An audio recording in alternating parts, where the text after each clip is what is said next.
undernutrition. Who will live? Probably those people who are wealthy enough and powerful enough to have their own pushers of clean food and nutrients. So we need your help, because the United States leadership is what's going to literally save the population of the planet. The UN has put out dozens of public documents where they're calling for an 80% world population reduction. In fact, at the Beijing Women's Conference, the World Conference, back in 1997, the head of the UN Food Program said, "We will use food as a weapon against the people."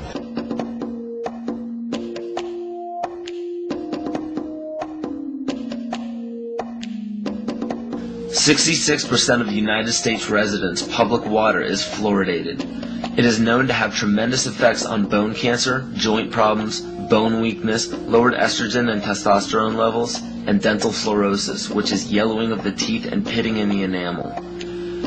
Wouldn't it make more sense to enhance public water with vitamins which are meant to be ingested to promote overall health, rather than putting such a toxic chemical in our water with a bogus explanation that it will improve our dental health? We now know that fluoride causes more dental problems than it solves. Something doesn't seem right about this. Do you honestly believe that these companies care deeply enough for the people to spend large amounts of their own money to fluoridate public water when the people already purchase their own toothpaste? But there's a difference between toothpaste and drinking water. We don't ingest toothpaste. If you go to any hardware store and look at any rat poison product, you will only find one ingredient: sodium fluoride. It is the most toxic ionic molecule outside of potassium dichromate. Now Dannon, along with other companies, have begun fluoridating bottled water. It is becoming increasingly difficult to get away from. And the fact that fluoride is also used in many prescription antidepressants shows that it eliminates aggression and motivation in people. Fluoride, to my knowledge as a physician, has absolutely no biological benefit whatsoever. But one of the significant things is that the Russians carried out all sorts of experiments on the people living in the Gulag. One of them, of course, was to fluoridate the water. Why? You fluoridate the water, why people are not as aggressive as they ordinarily would be. In fact, what is the active ingredient in Prozac that is so widely distributed in America today? Well, it's a fluoride compound.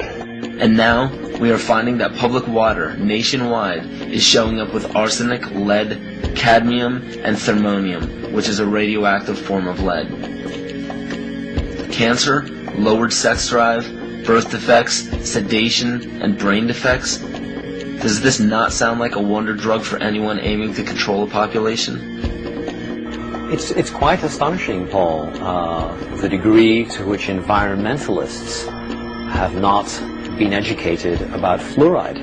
You know, people have an unconscious trust in their doctor or their dentist, and if you can persuade doctors and dentists that fluoride is safe and good, then you're able to reach the rest of the nation. People believe their doctors and dentists, and that was a way of promoting fluoride for Bernays. Fluoride was killing their cattle, destroying their crops. Fluoride given to rats had produced bone cancer and liver cancer, and that those results had been doctored to make it look as though fluoride hadn't caused as much cancer. The pattern that we saw, it typically is what we see with other neurotoxic agents that are well known to cause a hypoactivity or a memory problem or an IQ problem. When I first presented the results of these studies, one of the individuals sitting and listening to the results, he says, "Do you have any idea what you're saying?" And he says, "You're telling us that we're reducing the IQ of children." And basically I said, yes.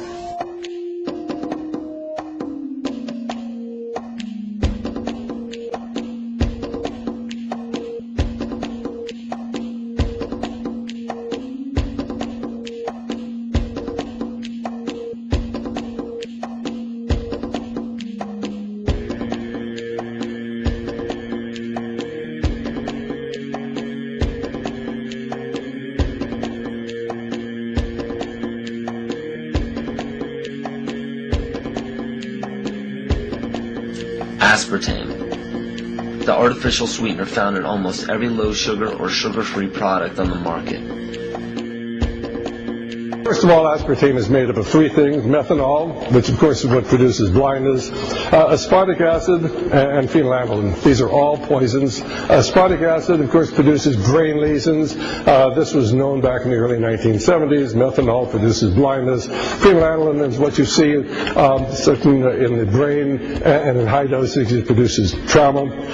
We're not making this all up. The FDA did publish back in, I think it was the 80s, they did publish the 92 potential side effects of aspartame. And they do, these side effects are quite, are extremely serious. Things like dizziness, problems with balance, abdominal pain and cramps, changes in vision, seizures and convulsions, etc., etc. So the nervous system seems to be one of the areas that's most affected. So we see people have difficulty thinking. They feel like they're walking around in a cloud or a fog. Yet despite all of these harmful effects, Donald Rumsfeld pushed it out into the stores in over 5,000 products when he was CEO of Searly, the company that manufactured aspartame.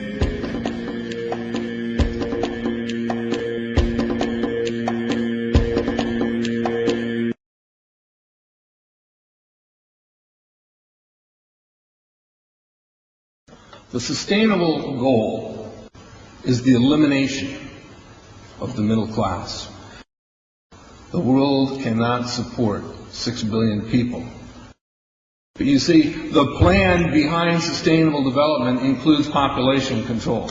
It's a program for land use control, education control, and population control. The leaders of the sustainable movement say that the world's human population should not exceed 500 million people. That's a 93% reduction of today's population levels.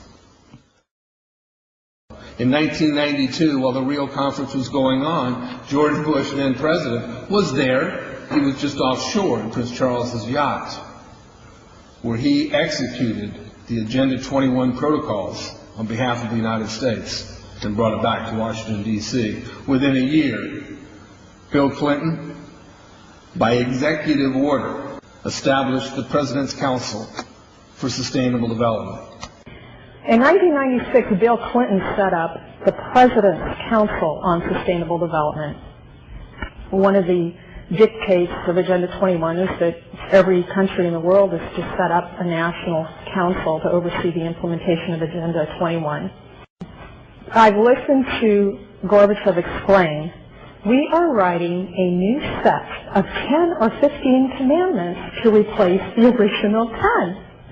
Which one of the 10 do you think these guys don't like? Thou shalt not lie, thou shalt not steal, thou shalt not covet. Because I'll tell you what, these people have lied to us. They're in the process of stealing all of this nation's natural resources, and they covet everything you have left.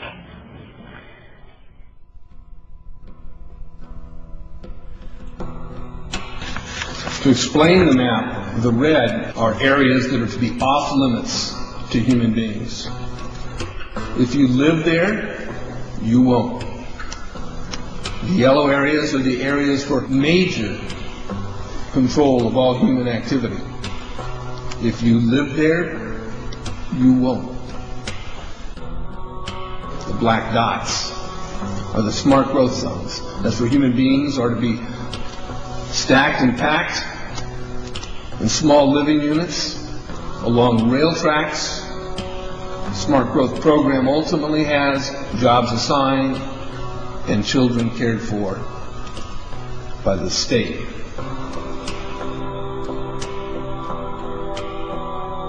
And in conjunction with Codex Alimentarius, food will be limited and water consumption will be decreased to 10 gallons per day per person.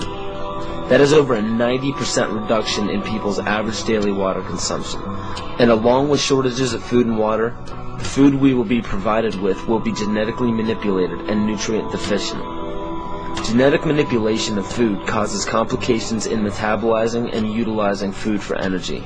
In June of 2003, scientists reported that the gene sequence of the inserted genes into crops had actually changed their order.